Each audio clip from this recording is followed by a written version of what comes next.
हमारे देश को तो यही बताया गया कि हम मूर्खों का देश है, हमारे को तो कुछ पता ही नहीं था, जो भी आया बाहर से आया। जबकि हमारे यहाँ एक से एक वैज्ञानिक हुए, हमारे ऋषि मुनियों ने हमारे शरीर शास्त्र से लेकर भौतिक शास्त्र से लेकर खगोलीय शास्त्र तक की गणना, और जीरो भी किसने दिया? भारत के ऋषि आर्यभट्ट ने 5वीं शताब्दी में। और अभी मैं बात करूं 15वीं शताब्दी में एक साधारण से संत हुए गांव में रहने वाले, जिनका नाम था तुलसीदास जी।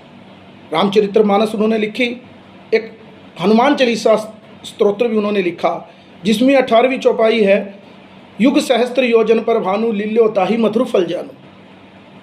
यानी कि सूर्य और प्रकाश की दूरी का बता दिया 1528 में, युग सहस्त्र योजन पर भानु लील्यो ताहि मधुर फल जानू।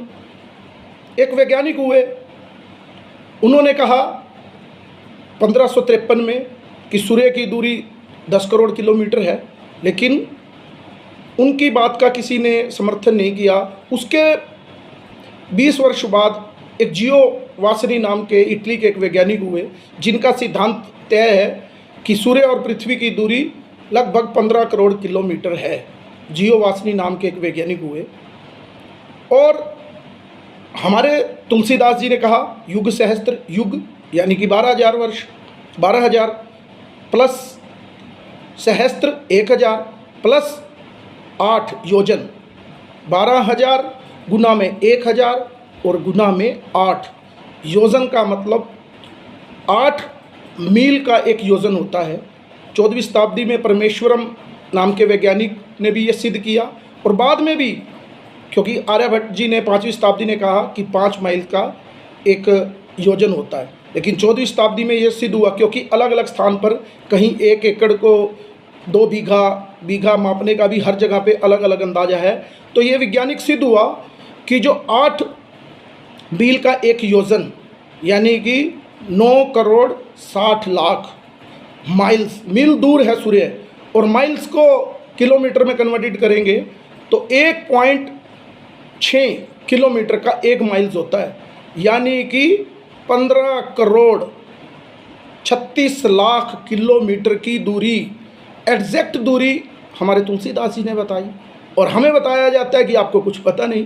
तुलसीदास जी एक बड़े ज्योतिष के भी बड़े महान संत थे, तो ज्योतिषाचार्य थे अच्छे। उन्होंने गणना की 15वीं शताब्दी में, 1528 में, और विज्ञान उसको 1573 में बता रहा है। उनके 50 वर्ष पहले भी तुलसीदास जी ने बता दिया। फिर भी हम लोग कौन है? अनपढ़, अवैज्ञानिक। क्यों? क्योंकि मैकाले की विद्या हमने पढ़ी, और मैकाले ने अपने पिता को चिट्ठी भी लिखी, उस विषय पे भी चर्चा करेंगे। अपने पिता विलियम्स को लिखा कि मैं इन भारतीयों के दिमाग को, इनका जो स्वयं का भाव है वो तोड़ दूंगा। अंग्रेज जब कभी चले भी जाएंगे तो इनके अंदर अंग्रेजियत बाकी रहेगी। और उस परंपराओं को इन मार्क्सवादी इतिहासकारों ने हमें ऐसा पढ़ाया जैसे हम तो सपोलो को, जैसे कल चर्चा कर रहे थे, सपोलो का देश है, ये तो मछुआरों का देश है, अनपढ़ों का देश है, गरीबों का देश है। तो इतनी दृढ़ हमारी परंपराएं हमें, क्योंकि आजकल सोशल मीडिया का ज़माना है, हमने भी प्रयास किया, आप भी प्रयास कीजिए, खोज कीजिए, अपने इतिहास को पुनः वो कीजिए, क्योंकि आज़ादी का अमृत काल चल रहा है।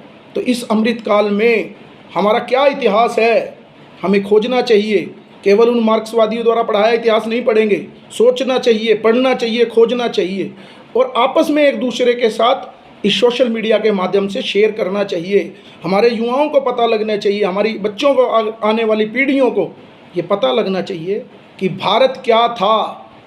भारत विश्व गुरु था, और परम वही भवन्ने तुम्हें तत्सौराष्ट्रम, और इसको परम वैभव की ओर लेकर जाना ही हमारा अंतिम लक्ष्य है, हमारा सपना है, और हम उसको साकार करेंगे।